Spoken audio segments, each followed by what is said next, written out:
As jy 'n meisie is, vir jou verjaarsdag, wil ek sê daar's 10 dinge wat jy moet gee. Aanvaar jou lyf. Aanvaar jou bene wat te dik is, jou neus wat te groot is, jou titties wat te groot of te klein is. Moenie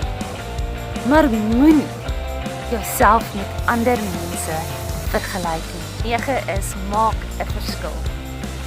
Maak 'n verskil deur iemand te komplimenteer, iemand help.